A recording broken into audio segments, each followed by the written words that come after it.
结婚后，池听兰每次有了新感情动向，都会给我发一个数字，那代表她准备在新人身边停留的月份。她向来喜欢新鲜感，一般情况下不超过3个月。可这一次，她已经整整1年没发过新数字了。那个叫夏温的女孩大概被她纵容惯了，竟主动找上门，语气里带着挑衅。你知道池总最满意我什么吗？我妈撒着怀里的波斯猫，眼帘都没动一下。她说你就爱端着，没意思。她的挑衅像石子投进深潭。我没理会。第二天，我让人把一位需要长期卧床护理的长者送到了池听兰公司。你的秘书夏温说，你就喜欢有故事的人。这位老人家卧床多年，大小便失禁好几年了，也算经历丰富。你应该中医吧，老公。办公区里响起压抑的议论声。池听兰脸色沉得能滴出水，冷声命令抬走。手下的人奉若圣旨，立刻开始行动。我抬手拦住，1天3000的护理费，现在送走多浪费。池听兰取出手机点了几下，3000万够了吗？你是池太太，不需要计较这点零钱。四周响起吸气声，有人低语，什么时候我也能有个这么有钱的男人？我在心底冷笑，每次我不快，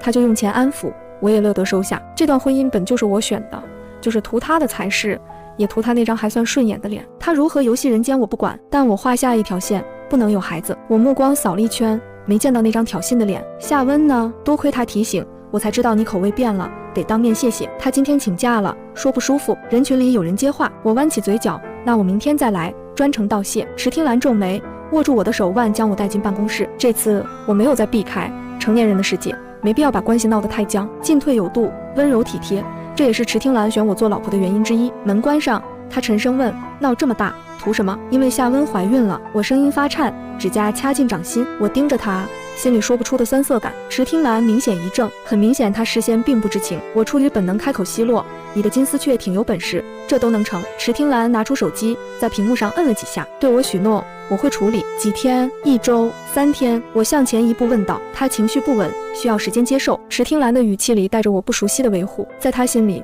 我最好打发，砸钱再说几句软话就能安抚。但这次不一样，很明显夏温在他心里有分量。我有些呼吸有些困难，我起身替他整理衣领。他胸前的玫粉色胸针折射着细碎的光，刺得我眼睛发涩。他从来不爱这些花哨配件，原来真心喜欢一个人，连习惯都会变。也许我也该找点事调节心情，时间拖得越久，对他身体伤害越大。我是为他考虑。我收回手，语气平静，如果你做不到，那我帮你处理。老公，不行。他猛地攥住我的手腕，我很少见他情绪这么外露。我努力抽回手，不再客气，那就3天内处理干净，对大家都好，否则我不介意亲自处理。池听兰看着眼前这个撕下温顺面具的我，眼神有一瞬恍惚。他大概快忘了曾经的玉质，也是京圈最夺目的那一抹亮色。只是后来母亲和弟弟相继离世，父亲把家产都给了私生子，让他一无所有。也就是从那开始，我变了，这种感觉还挺新鲜的。他最终点了点头，我知道的。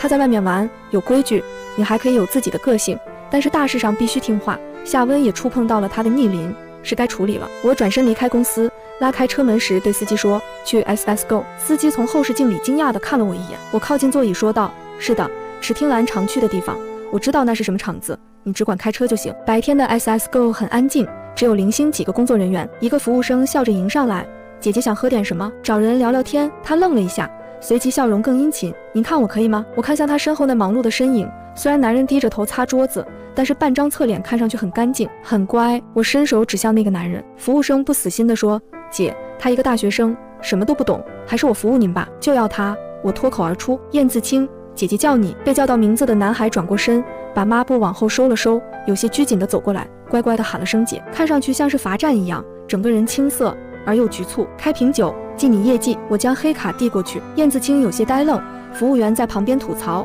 还不快去，姐给你机会，你要把握住。他迟疑地接过黑卡，小跑着去吧台拿酒。我随手拿起桌上一本情感心理学，比燕自清先来的是池听兰的电话轰炸，他应该是收到消费提醒了。我挂断电话，直接把手机关机。司机的手机紧接着响起，开了免提，池听兰的声音又冷又沉，带他回来。我莫名的心情愉悦。这么紧张，我对着听筒方向开口，是怕我跟你学吗？那端沉默下去，书页间有一行字跃入眼帘，适当示弱，以退为进。我忽然改了主意，对着手机轻声说，我没想做什么，只是忽然想知道你平时来这里是什么心情。电话那头静了静，池听兰的声音低了些，先回家。我继续开口，1分真7分假的乱说，外面的再好，你也别忘了我，行吗？我垂下眼睫，声音更轻，听筒里传来他呼吸微乱的声音，接着是引擎突兀的轰鸣，像闯过了某个红灯。不过好在惊雷叭叭叭叭的车没人敢碰，他畅通无阻。姐，酒开好了。燕子清将酒瓶轻轻放在桌上，池听兰的声音同时从听筒里传来：“你酒量浅，别碰。”我却端起酒杯，仰头饮尽。酒量差是装给他看的，从前的玉质本就千杯不醉。你喝了？他问。因为书上教，微醺状态下能促进感情。虽然我不需要感情，但确实需要个孩子了。到时候直接给池听兰绝育，一劳永逸。看好夫人，这话是对着司机说的。燕子清双手递来黑卡，泛着余温。我把卡收起，坐在沙发上等着池听兰来。燕子清安静退到一旁，耳根泛着薄红。我看着他，忽然问：没谈过恋爱？他怔了怔，轻轻点头。门就在这时被狠狠推开，池听兰大步走进来，一把将我抱起，语气里压着薄怒：不让你喝，你还喝？这是池夫人该做的吗？我靠在他肩头，借着那点虚构的酒意低声说：我也能给你一个家，你何必找别人？他脚步顿了一瞬，为了稳住池老爷子，池听兰隔三差五也会回别墅，但是因为原生家庭不好，我一直没下定决心要孩子。下温的事处理好再说。他将我拢紧，声音低了下去。我没再应声，闭眼倚在他怀中装睡。池听兰把我送到别墅，给我盖好被子，出门了。我开始拿着池听兰给我的3000万，跟爸爸公司做对家。在我这些年的努力下，爸爸的公司已经一天不如一天，但我要的是破产，是让他们像我一样一无所有。电脑上的此起彼伏的折线，犹如我的心一样乱。3天后，池听兰回来了，二话不说拉着我往卧室走，贴在我耳边开口：生孩子。他没说夏温怎么样了，我也不问，只是就眼前的事答应他。好。池听兰很温柔，温柔的仿佛我是个瓷娃娃，怕把我碰碎。可我这次却格外主动，缠着他。夏温说的没错，没有男人会喜欢死板的女人。池听兰又惊又喜，恢复了她一贯的风格，变得疯狂，横冲直撞。不知燕族的疯狂掠夺之后，我已经昏昏欲睡。池听兰抱着我洗了澡，她修长的手指在我的眉眼和鼻梁上游走，浴室寂静的只剩彼此的心跳和呼吸声。我已经连睁眼的力气都没有，任由她抱着我回到了床上。我太了解池听兰了，她不对劲，不对劲的原因显而易见，夏温肚子里的孩子还活着。她答应我的事没做到，她不主动说，我不主动提，维持这段婚姻最后的体面。每天我都给池听兰发消息问她今天回家吗？每次得到的答复都是回。日久生情这句话不是没道理的。之前最讨厌油烟气，觉得油烟气粘在身上廉价的池听兰开始主动给我做饭，她甚至陪我一起追剧，浪费她价值千金的宝贵时光。我想进公司工作太累了，你在家当贵太太被人伺候不好吗？池听兰拒绝了我。我没有正面回答，而是依偎在她怀里，老公为了这个家辛苦了，我送你个礼物吧。在池听兰注视下，我去房间换上了情趣内衣。池听兰的眸子暗了暗，散发出野性。她起身给我身上裹了毯子，你不用这样。我怯懦懦开口，我以为你喜欢的，我想你开心。池听兰知道玉质还没放下夏温那句话，心里有些五味杂陈。她看着玉质单纯没有半分污染的样子，心疼地摸了摸她的脸，抱着她进了卧室。你怎样我都喜欢，只要是你。明天我给你安排岗位，进公司，但是怀孕之后就不许再上班了。我主动在池听兰唇边落下一吻，环着她的脖颈，露出得逞的笑。我顺利进入到了公司，把那份足以搞垮爸爸公司的项目开始推进。所有人都说这项目伤敌1000自损800，可池听兰就像是个昏君一样，毫不犹豫签了字。这份文件在外人眼里代表着池听兰对我沉甸甸的爱。有了它，我顺利地查到了池听兰所有的开销。我盯着那份在美国如流水一般往外出的钱，脑海里浮现夏温那张脸，隔着透明玻璃，池听兰看着发呆的玉质，露出宠溺的笑。虽然老婆做不了什么实事，但是往那一坐，像个小手办一样负责可爱也挺好的。身体的疲惫感越来越重，我去了医院。拿到怀孕的单子那刻，我没有一点犹豫，买了去美国的机票，并且给池听兰发消息，我要去见一个朋友，大概1周，不要太想我。池听兰秒回，我陪你去。她现在已经习惯了玉质在身边，一刻都不想离开。今天午休玉质不在，让她觉得哪里都不对。不要，女孩的久别重逢，不带你。池听兰听着这话，莫名心颤，她立刻让秘书去查玉质去了哪里。但是她不知道，秘书早就被玉质嘱咐过，我要给池总准备惊喜。他问我去哪，你就说港城，别的不要多说。港城。得到这个答案，池听兰松了口气，还好不是美国。然后给玉质发消息，注意安全。我上了去美国的飞机，摸着肚里的孩子，妈妈帮你清除障碍。我花了几百万雇人闯进别墅，给夏温堕胎。我的电脑里实时播放整个场景，屏幕里夏温被猛烈地捶着肚子，嘴里不断地喊着不要再打了，谁来救救我的孩子。孩子下体的血越流越多，夏温面如白纸一样惨淡。我的人撤了出去，他拿出手机拨打电话，哭得撕心裂肺。听兰，孩子没了，孩子没了，都是血，刚刚有人闯进别墅把孩子弄没了，一定是玉质，一定是他，你来陪陪我，我好害怕，我要玉质死，你杀了他好不好？要不我不活了。电话挂断，我的手机响了一下，是机票信息。接着池听兰的电话打了进来，你干的是吗？板上钉钉的是我没有再白费口舌为自己辩解。是为什么？我已经把他养在国外了，不会打扰到你。我们现在很幸福，不是吗？为什么要闹得这么僵？你知不知，爸妈、爷爷奶奶都在等着夏温肚子里的孩子，你这样让我怎么交代？你不该这么放肆的，玉质。那你呢？为什么骗我？答应我的事为什么不做到？你爱夏温是吗？所以舍不得打掉你们爱情的结晶。我有些难以控制自己的情绪，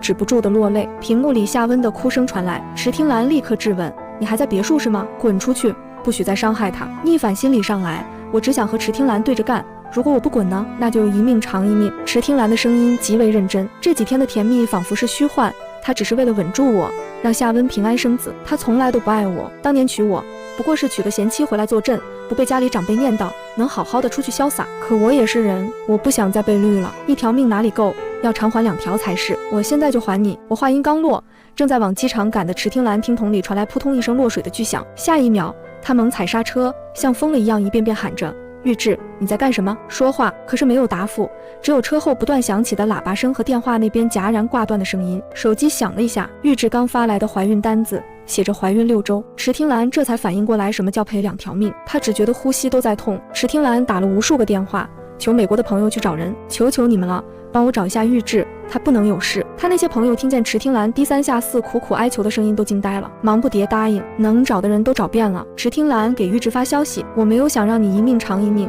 我只是不想你在手上沾血，只要你活着，我什么都给你。但是消息永远没有回复。我看着手机，跟着椅子一起沉入院子里的水池里后，拿着备用手机给律师发消息：帮我拟定一份离婚协议吧。原来的日子我过够了，我想要拿着离婚分割的财产去过新的生活。脑子里浮现那张青涩的脸，我着记忆拨通夜店职员表上的联系方式。你是谁？燕自清问。那个在夜店问你是不是没谈过恋爱的女人。长久的沉默之后，燕自清喊了声：姐，有事吗？如果我离婚了，你愿意跟我在一起吗？价钱你开。1分钟，给我答案。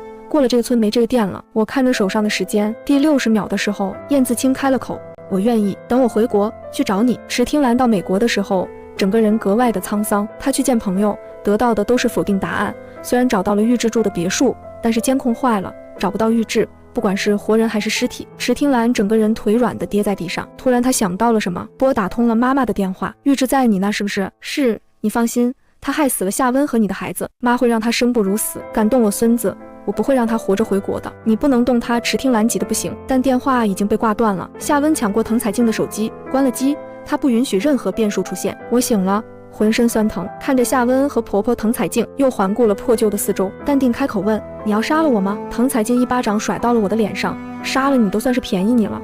我不想让我儿子戴绿帽子，我直接想让轮了你。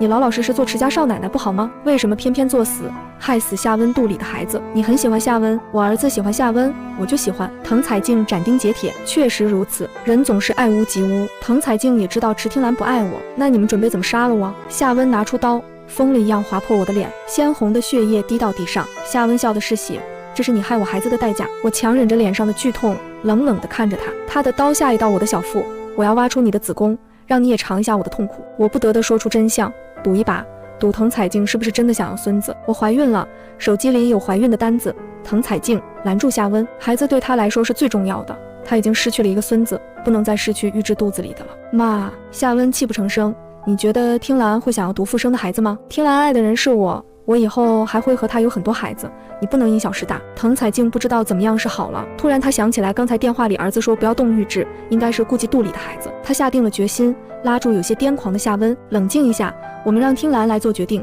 我们打个电话问一下听兰。滕彩静一手拉住夏温，一手抢过手机准备开机。夏温此刻已经完全失去理智，他捡起地上的废弃钢管，用尽全力砸在了滕彩静头上。妈，既然你难办，那就先睡会，等你睡醒了就好了。抡圆了胳膊又是一下，滕彩静彻底晕过去。夏温踉跄着朝我走来，我皱眉，万万没想到滕彩静这么弱，连个刚流产身体不舒服的病人都搞不过。去死吧，玉质！夏温的匕首没有落到我的肚子上，门被砰的一下踹开，枪直接打落夏温手里的匕首。我雇的人及时赶到了。昨天我嘱咐过燕自清，隔1个小时给我打个电话，我可能会不接，因为在睡觉。但是如果我电话关机，直接就联系打手，说我出事了，花500万让他们救我。这本来是预防池听兰把我囚禁，但是没想到救了自己一命。好在燕自清听话。夏温看着一个个熟悉的男人，惊恐到了极点，开始发抖。可随即他就拿起刀开始反击，是你们杀了我的孩子，你们该死！打手轻而易举一脚踹飞夏温，然后把我抱起来往外走，脸上疼得厉害，我有些撑不住晕了过去。连打手问我怎么处理这里都没力气回答。池听兰油门踩到最大，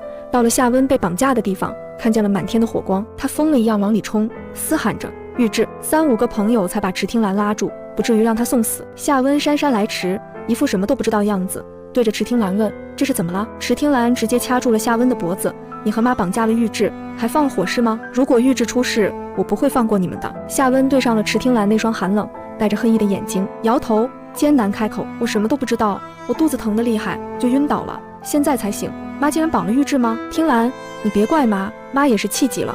罪魁祸首是玉质，他是恶魔。池听兰推开夏温，嘶喊着：“救火啊！”池听兰似乎听见了火中的嘶喊声，他不顾一切冲了进去。玉质，你不会有事的。他的声音沙哑，带着从未有过的颤抖。我带你回家。几个人再次把池听兰摁住，这次直接上了绳子。听兰，你别怪哥几个，火这么大，咱也不能让你进去送死。妻儿惨死的样子浮现在脑海，池听兰痛不欲生，直接吐出一口血，彻底不再挣扎。我被送进了急救室，火势渐渐熄灭。池听兰一脸麻木：“老婆，你死了，我也不活了，我陪着你。”夏温拉着池听兰：“听兰，你不能死。你死了我怎么办？”跟着进了火场。等池听兰辨认出尸体是滕彩静的时候，立刻捂着嘴装作震惊：“玉质他放火烧死了吗？你儿子、你妈妈都死在玉质手里，你不能放过他。”池听兰只觉得自己的大脑一片空白，她抱着碳化的尸体往外走，念叨着：“去做基因检测。”基因检测，她忍不住落泪。她知道这是妈，只是不愿意相信。保姆们一拥而上，一口咬死：“是夫人绑架的那个女的放的火。”池听兰脸色铁青：“监控呢？这里是老院子，没有监控。”夏温添油加醋：“听兰，即便你不在乎孩子，也该在乎你妈吧？这么多人都看见了，你该弄死玉质啊！”池听兰眼睛亮了亮：“弄死玉质。”可是当池听兰找到玉质之后，所有的情绪都消散了。玉质伤得很严重，脸上的疤痕一直蔓延到眼角，医生说即便是修复也会有淡淡的疤痕，只能靠化妆掩盖。池听兰就坐在玉质旁边，等着他醒来。我醒了。池听兰低头，指尖正轻轻抚过我脸上的伤口，眼神里翻涌着复杂的情绪。疼吗？他低声问。当然疼，这一切疼痛的来源恰是眼前人。孩子没事。我摸上小腹，很担心。池听兰的大掌把我的小腹覆盖。没事，妈死了，被火烧死。是你干的吗？我愣了一下，摇头，不是。突然门被推开了，夏温从外面冲了进来，身后跟着池家长辈。夏温把电脑举起，能证明玉质放火的视频我已经找到了。视频里我不是被人抱走的，而是自己走出了别墅，而且在车里跟打手说了什么。打手折返回去，很快就着了火。这是假的。我看向池听兰，公公却直接把电脑砸在了我身上。你自己好好看看，视频我已经找专业的人鉴定过了，根本就没有任何合成的痕迹。你怎么这么狠心？我要送你进监狱。我看着池听兰，你也觉得是我杀的吗？找打手来，当面说我没有下令。池听兰淡淡开口，那些人已经死了。池老太太哭得厉害，指着我，你装乖这么长时间，竟然都是假象，重孙子被你害死，儿媳被你害死，我要你死。我看向池听兰，杀孩子我认，你妈不是我杀的，当时夏温也在，视频里却没有他。你好好动动脑子行不行？你信我一次行不行？我保你活着进监狱，把孩子生下来，在此期间我会不断找证据，你不是凶手。进监狱3个字让我心脏抽疼。他还是不信我。我闭上眼，轻声道：“池听兰，我们离婚吧。”他猛地抬头：“你说什么？离婚？”我重复一遍，语气平静的不像话。我不信这个世界上没有一个人看不出来这段视频是合成的。我无罪，孩子、家产我都要。池老太太冷笑：“报警，马上！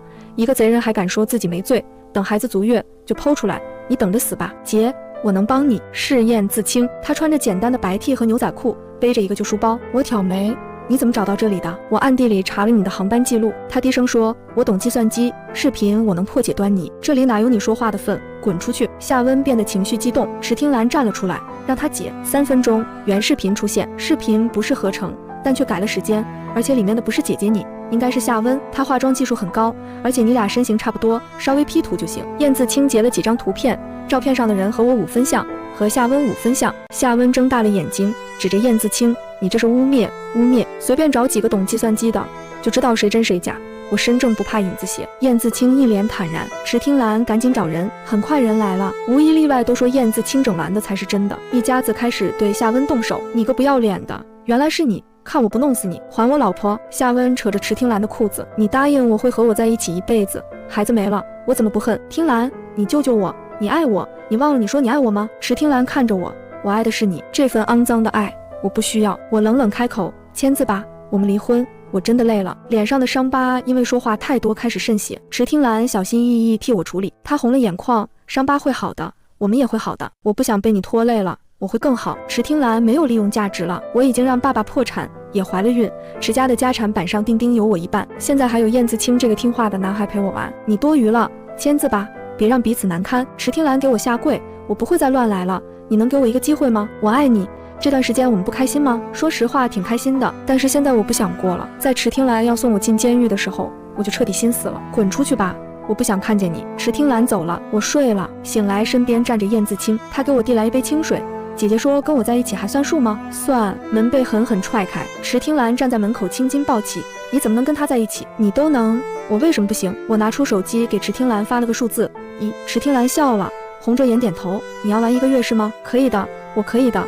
1个月后就乖乖当我的池太太好不好？我摇头，这是一辈子的意思。池听兰身形晃动，泪水滑落。我不会让你如愿的，我不与。离婚协议池听兰不签字，我只能和他分居。离婚冷静期过去就去离婚，孕晚期燕自清陪我去产检，池听兰来了，拿着签了字的离婚协议。最后这段时间让我陪着你，孩子1岁之前不许离开池家，我答应和你离婚，要不即便离婚冷静期到了，你也离不了婚。我说到做到。我点头答应了条件，搬回了池家，给池听兰喂绝育的药。孩子出生，我让他姓池，方便争家产。其实如果不出意外，池听兰吃了这么多绝育的药，这辈子应该没有第2个孩子。拿着生孩子奖励的10个亿，我买了一套别墅，准备搬出去。孩子周岁宴，我和池听兰的最后一天，她抱着孩子站到我旁边。真的要走吗？机票都订好了，走，想回来就回来，池家永远是你家。我没说话，这里我不会回来了。这一生，我曾是京圈最耀眼的红玫瑰，也曾是婚姻里沉默的影子。现在，我想要自由、